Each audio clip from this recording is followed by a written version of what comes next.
It's time for some business news, and we'll start with Disney, which has laid off some of its long-time chairman of Marvel as part of its cost-cutting plan. From our business desk, Yuka Rover is here. Well, Gavin, it seems like an episode of Game of Thrones, really. Isaac Perlmutter has been at the head of Marvel for 3 decades, but his future at Disney has been uncertain since last month.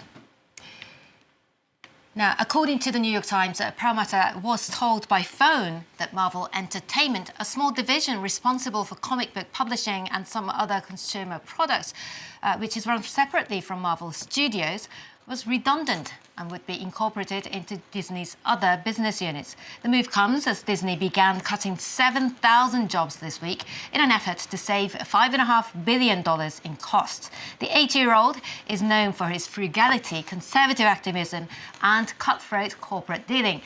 He sold Marvel to Disney for $4 billion back in 2009. Recently, he pushed for his friend and activist shareholder Nelson Peltz to obtain a seat on Disney's board, but gave up on the idea after Robert Iger, Disney's new chief executive, unveiled a restructuring plan back in February.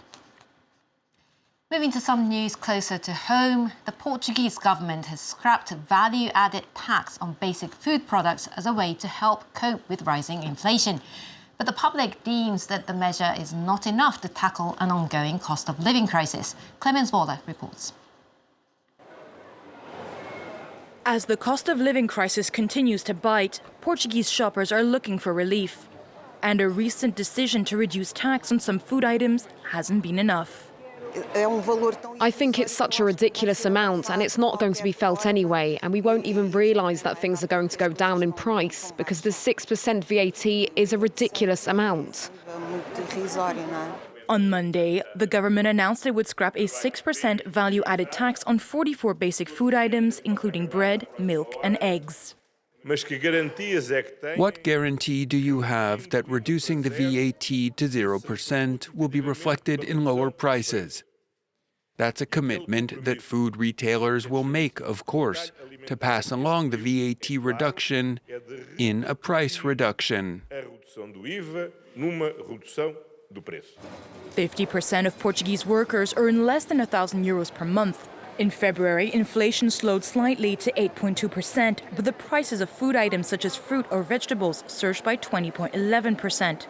A basket of essential goods now costs over €225, almost a quarter more than last year. Increase people's wages. Consumers buy when they have money. When they don't have it, they don't buy. As much as they want to, they can't. Rents have increased a lot. I think the VAT measure is insignificant and the government could help with other things. The government has announced a 1% pay rise for the country's over 740,000 civil servants. And while it has also increased subsidies to help poorer families, only the VAT measure applies to the 10 million strong general population. The Chinese tech giant Alibaba Group says it will consider giving up control of some businesses and sell some assets 2 days after it said it would break up into 6 separate companies. In a conference call with investors, Group Chief Executive Daniel Zhang said the restructuring would allow its units to become more agile and eventually seek to go public individually. Beijing's crackdown on the country's tech sector has wiped 70% of Alibaba's share value since 2020. Following Tuesday's breakup announcement, Alibaba shares surged both in New York and in Hong Kong. Now, Alibaba's shares continued to rise this Thursday, up 2% in Hong Kong. The overall market picture, as you can see, in Asia is mixed, Nikkei bouncing back down after a comfortable rise seen on Wednesday. Now, mobile phones are celebrating their 50th anniversary next Monday. And the man who invented the device half a century ago is telling people to take their eyes off their smartphones. Martin Cooper, now 94 years old, says people are looking at the small screen too much and saying that they're reminiscent of people being glued to the TV in the past.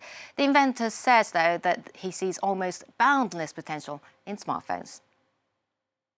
I have to tell you, I am devastated when I see somebody crossing the street and looking at their cell phone.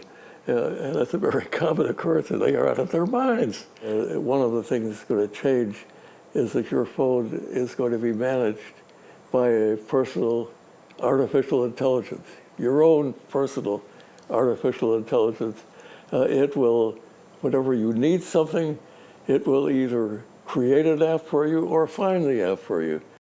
50 years of mobile phone, Kevin. I don't know about you, but I'm old enough to remember an antenna sticking out of a mobile phone that I had. Yeah, me too, and the Motorola, and also the advice, easier said than done, to stay off your mobile phone. We're also in a world of ChatGTP and Bard as well, as we heard. Now, well, Yuka Roya, thank you for all our business. Let's